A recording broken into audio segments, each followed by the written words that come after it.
الحمد لله رب العالمين الرحمن الرحيم مالك يوم الدين إياك نعبد وإياك نستعين اهدنا الصراط المستقيم صراط الذين أنعمت عليهم غير المغضوب عليهم ولا الضالين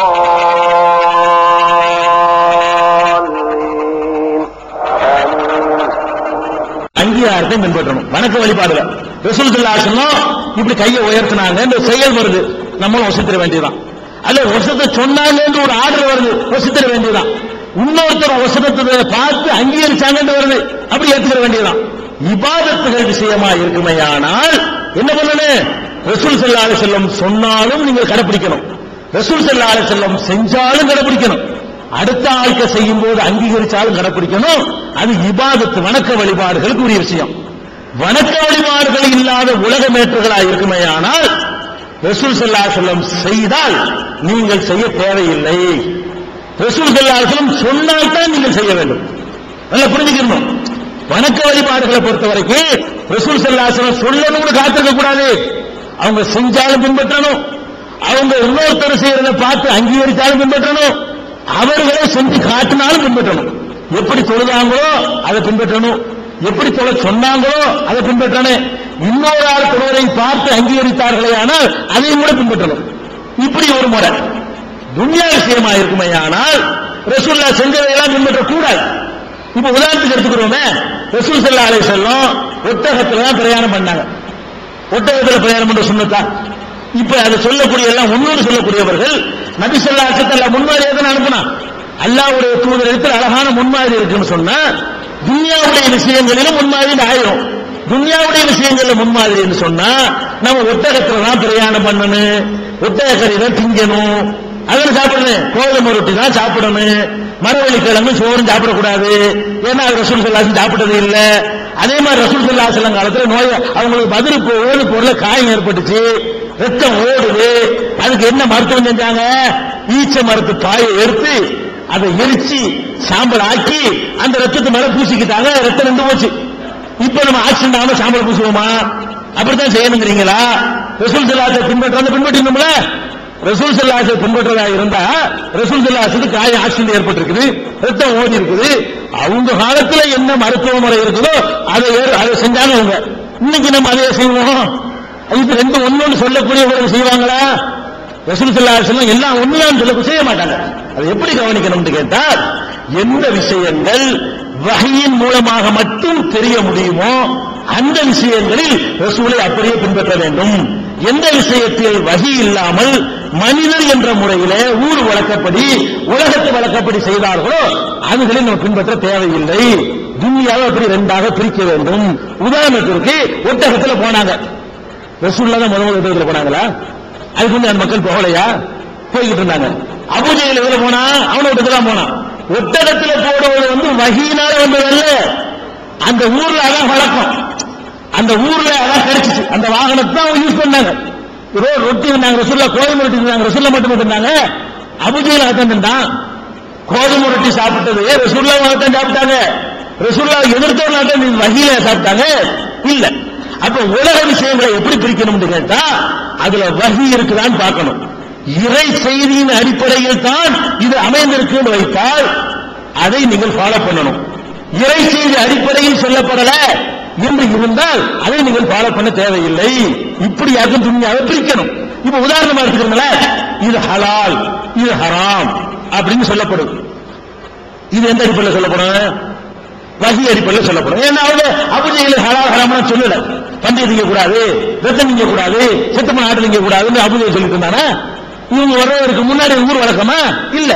நபிகள் நாயகம் ஸல்லல்லாஹு அலைஹி வஸல்லம் அவர்கள் வந்து எதெல்லாம் ஹலால் என்று சொன்னார்களோ இவ்வளவு விஷயம்தான் வாயினால அவங்க சொல்லி இருக்கிறாங்க. இது ஹலாலு இது ஹராமு, இது வஹீல வந்து வழங்குது. இதை வச்சு விளங்கிட்டு என்ன செய்யணும்? ஹலால் ஹராம் என்று சொன்னார்களே ஆனால் அது மார்க்கம், அது தீன் விளங்கிக்கணும். அதே மாதிரி இப்ப எடுத்துக்கிறீங்களேன், ரசூல் ஸல்லல்லாஹு அலைஹி வஸல்லம் நோன்பு திறக்கும் போது பேரிச்சம்பழத்தை வச்சு நோன்பு திறந்தாங்க. இது சுன்னத்தை நீங்க சொல்லுவீங்களா? சொல்ல முடியாது. பேரிச்சம்பழம் தான் இருந்துச்சு, அதான் திறப்பாங்க. அந்த நாட்டில் என்ன இருந்துச்சு? பேரிச்சம்பழம் தான் இருந்துச்சு. அதே நேரத்தில் வந்து பேரிச்சம்பழத்தை கொண்டு நோம்பு திறப்பது சுன்னத்து நாமளும் சொல்றோம். ஏன் சொல்றோம்னு கேட்டா சொல்லும் வந்து விட்டது. நபிகள் நாயகம் சொல்றாங்க பேரிச்சம்பழத்தை கொண்டு நோம்பு திறப்பது சிறப்புன்னு இருக்கிறாங்க. வெறுமனே சுரந்தார்கள் என்று செயல் மட்டும் வந்திருக்குமே, ஆனால் சுன்னத்தா இருக்காது. பேரிச்சம்பழத்தில் நோம்பையும் திறந்துட்டு அதுதான் சிறந்த முறை என்றும் ஆய்வாளர் சொன்னாங்க பாருங்க. அது வகி சிறந்ததுன்னு ஒண்ணு ஆய்வு பண்ணி சொல்வதாக இருந்தால் அது வகியில தான் வர முடியும். அது சுன்னத்தாகி போயிடுது. அப்ப இந்த துன்யாவுடைய விஷயங்கள்ல எந்த விஷயங்கள் வகி அடிப்படையில் அமைந்து, மருத்துவம் வகியா, மருத்துவம் அந்த ஊர்ல எல்லாரும் இந்த மருத்துவம் தான் பார்த்தாங்க. காயம் ஏற்பட்ட சாம்பலை தான் பூசுவாங்க, அதுதான் வச்சு கட்டிக்கிடுவாங்க. அது அந்த ஊர் வழக்கம். ரசூலுல்லாஹ் செஞ்ச மருத்துவம், ரசூலுல்லாஹ் செஞ்ச உணவு, ரசூலுல்லாஹ் உடுத்தின ஆடை, ரசூலுல்லாஹ் காலத்துல நீங்க போடுற எந்த சட்டை ரசூலுல்லாஹ் யாரா போட்டுருக்காங்களா? நீங்க போடுற சட்டை ஜுப்பா நான் போட்டுக்கிறதா ரசூலுல்லாஹ் பார்த்தாவும் இருக்கிறாங்களா? இல்ல. அவங்க என்ன போட்டாங்க? ஒரு பெரிய போர்வை மொத்தமா போத்திக்கிட்டாங்க. அவ்வளவுதான். அந்த காலத்து டெய்லர் கடையெல்லாம் கிடையாது. ஏதோ ஒன்று விசேஷம் சட்டை வச்சு வச்சிருப்பாங்க. இப்படிப்பட்ட சட்டை கிடையாது. முள்ள கொண்டு பின் பண்ணிக்கிறாங்க. முள்ளுதான் பின், பட்டெல்லாம் கிடையாது. அப்ப அந்த மாதிரி ஒரு சட்டை வச்சிருந்தாங்க விசேஷ நாட்கள்ல. மற்ற நாட்கள் துணியை போத்திக்கிறாங்க. நாங்க ரசூலுல்லாஹ் பின்பற்றோம் துணியை போத்தி போக முடியுமா? அது வந்து மார்க்கம் அவங்க செய்யல, கிடைச்சது செஞ்சாங்க. அதே நேரத்தில் பட்டாறு அணியாரி என்னங்க, அது மார்க்கம். உலக விஷயங்களை பொறுத்த வரைக்கும் அதை ரெண்டா பிரிக்கணும். வணக்க விஷயத்துல 100% பின்பற்றி ஆகணும். ரசூலுல்லாஹ் 33 சுப்ஹானல்லாஹ் சொன்னாங்க, அல்ஹம்துலில்லாஹ் சொன்னாங்க, அந்த வலது பக்கம் திரும்பினாங்க, இடது பக்கம் திரும்பினாங்க, கையை ஒசத்துனாங்க, முட்டுக்கால பிடிச்சாங்க, இப்படிலாம் சொல்லக்கூடிய இபாதத்துகள்ல வறுமையானால் அது அப்படியே ஃபாலோ பண்ணணும். அவங்க சொன்னாலும் ஃபாலோ பண்ணணும், செஞ்சாலும் ஃபாலோ பண்ணணும். அதே நேரத்தில் வந்து இன்னொருத்தர் செய்யறது அங்கீகரிச்சாலும் ஃபாலோ பண்ணணும். உலக விஷயம் வந்துருச்சுன்னு சொன்னா செஞ்சதை வச்சுக்கிட்டு ஃபாலோ பண்ணாம. தாடி வச்சாங்க, தலைமுடியும் வச்சாங்க. தாடியை சுமத்துந்தீங்க, தலைமுடியை சுமத்துங்க மாட்டீங்க. வித்தியாசம் உங்களுக்கு விளங்குதா? இப்ப ரசூல் ஸல்லல்லாஹு அலைஹி வஸல்லம் தாடி வைத்தார்கள், பெரிய அளவுக்கு முடியும் வைத்தார்கள். பெரிய அளவுக்கு முடி எவ்வளவு முடி? தோல் பூஜத்தை தொழுகிற அளவுக்கு முடி வச்சிருக்கிறாங்க. தாடி வச்சாங்க. ஆனா நம்ம எல்லாருமே விளங்கி வச்சிருக்கிறோம் தாடி சுன்னத்து, தோல் பூஜை வைக்கிற வரைக்கும் முடி வைக்கிறது அனுமதி. கிராப் ஓட்டிக்கலாம், முட்டையை அடிச்சுக்கலாம், என்ன டிஸ்கோ வெட்டினாலும் வெட்டிக்கலாம், எப்படி எத்தனை மாடல் வருதோ அவ்வளவு உங்களுக்கு அனுமதி. ஏன் இப்படி ரெண்டா பிரிக்கிறோம்? தாடிய ரசூலுல்லாஹ் வச்சதோட வைக்கும்படி உத்தரவு போட்டார்கள். சொல்லு வந்துருச்சு, ஆர்டர் வந்துருச்சு, அதனால சுன்னத். தலைமுடி வச்சாங்களே தவிர வைக்க சொல்லி ஆர்டர் பண்ணல, அதனால சுன்னத்து. தலைமுடியை வச்சாங்க, தாடி வச்சாங்க. தாடிய சுண்ணத்துக்கு தலைமுடி வைக்கிற சுண்ணத்துல அனுமதி. வைக்கிறதா அது மாதிரி வச்சுக்கலாம், வைக்க விருப்பம் இல்லையா மொட்டை வேணா அடிச்சுட்டு போகலாம், அது உங்களுடைய சாய்ஸ் இருக்கும். அப்ப தலைமுடியை பொறுத்த வரைக்கும் ரசூல் ஸல்லல்லாஹு அலைஹி வஸல்லம் வைத்தார்களே தவிர நான் வைக்கிற மாதிரி தான் நீங்க முடி வைக்கணும், தோல் பூஜை வரைக்கும் வைங்க, காது வரைக்கும் வைங்கன்னு சொன்னாங்களா? சொல்லல. தாடிக்கு சொல்லிட்டாங்க. சொன்னதுனால ஒண்ணு சுண்ணத்தா போகுது, சொல்லாதனால ரெண்டு முடிதான். தலையில உள்ள முடி வந்து சுண்ணத்து இல்லைங்கிறோம், தாடியை வந்து சுண்ணத்து. காரணம் என்ன? வச்சதுனால இல்ல, வைக்க சொன்னதுனால. இப்படியாக வேறுபாடு இருக்கிறது புரிஞ்சுக்கிறாம என்ன பண்றாங்க?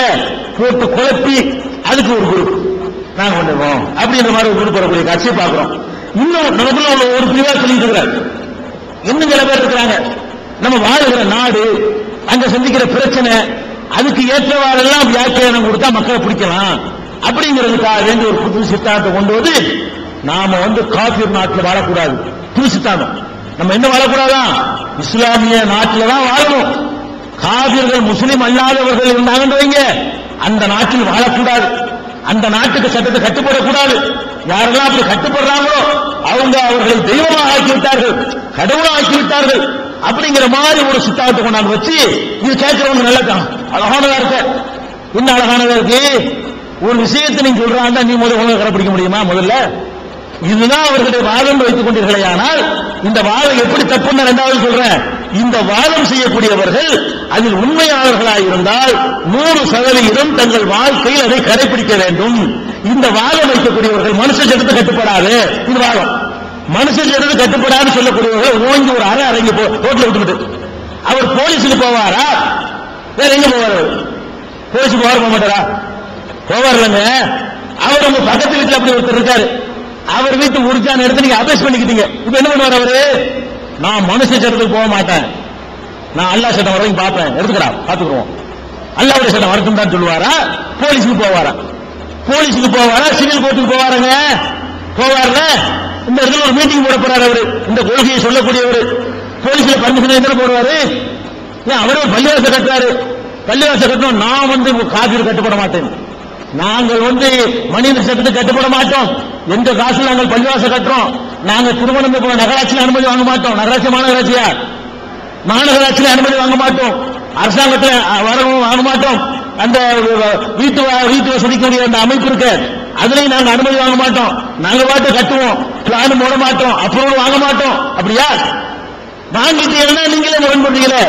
நீங்க வாங்கிட்டீங்கன்னா என்ன அர்த்தம்? ஐயா எங்க வீட்டு இடம், நாங்க ஒரு பள்ளிவாசல் கட்டணும், நீங்க பர்மிஷன் கொடுங்க, அப்ப நீங்க வாங்கிட்டு என்ன செய்ய